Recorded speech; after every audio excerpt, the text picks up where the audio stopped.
নমস্কার বন্ধুরা, চলে এলাম একটি নতুন মিনি ব্লগ নিয়ে। তোমরা সবাই কেমন আছো? আশা করি তোমরা সবাই খুব ভালো আছো। আমি তো ভিডিও করতে ভালোবাসি, কিন্তু আমার ভিডিওগুলো তোমরা যে কবে ভালোবাসবে সেটা আমি বুঝতেই পারছি না। জানি একদিন তোমরা আমার ভিডিও দেখবে, সেই আশাতেই কিন্তু আমি ভিডিও বানিয়ে যাই। তো যাই হোক, দেখো আজকে সকালে ঘুম থেকে উঠেই কিন্তু মা বলল চল বড়ি দিতে।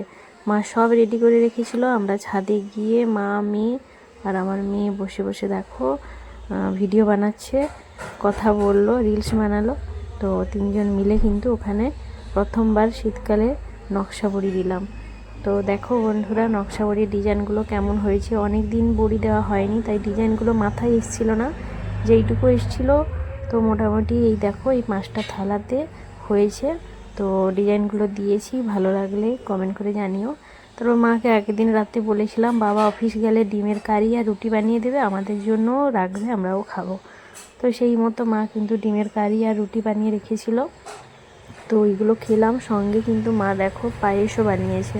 বরমশাইয়ের আবার মুড়ি খেতে ইচ্ছে হলো ডিমের ঝোল দিয়ে, তো ও কিন্তু ডিমের ঝোল দিয়ে মুড়ি খেলো, আবার মা খেলো পায়েস দিয়ে রুটি। আমি কিন্তু ডিমের কারি দিয়েই রুটি খেয়েছিলাম।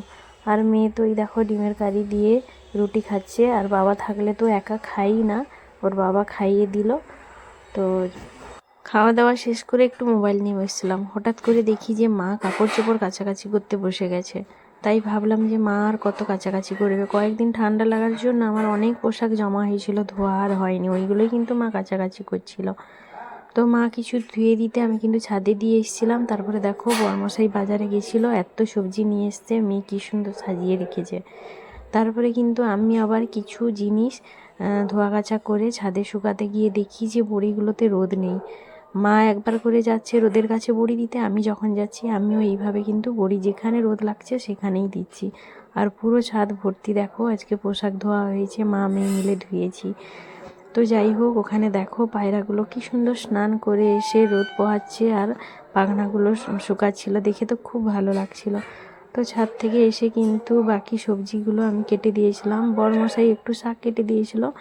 তো আর বাকিগুলো আমি কাটলাম। আর মেয়ের কাণ্ড দেখো, বাবার কাঁধে চড়ে দিদুন কি রান্না করছে দেখতে গেছে। এইবার দেখো বন্ধুরা, রোজ সকালে বাবা কিন্তু গোপুসোনাকে খেতে দেয়, আমি কিন্তু দুপুরে খেতে দিই। আজকে দিয়েছিলাম একটু কমলা লেবু, ওর দিদি কিন্তু নিয়ে কিন্তু খেয়ে নিয়েছে। তো গোপুসোনার জন্য দেখো এই টুপিটা বানাতে বানাতে রেখেছি, ও দিদি এনে তাকে পরিয়ে দিয়েছে, ওটা কিন্তু কমপ্লিট হয়নি। তারপরে এই দেখো মৌসুমি আর আপেল কেটে ছাদে গিয়ে যখন দেখি তার বাবাকে খেতে দেবো, সোনা মায়ের বাবাকে, দেখি না নখ কাটছে। খেতে বলতেও খেলো না, আমি খেয়ে কিন্তু নিচে চলে এসেছিলাম।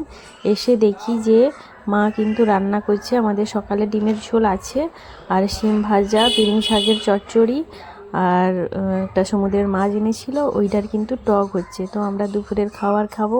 তো তোমরা ভিডিওটা দেখতে থাকো, ভালো লাগলে লাইক কমেন্ট শেয়ার।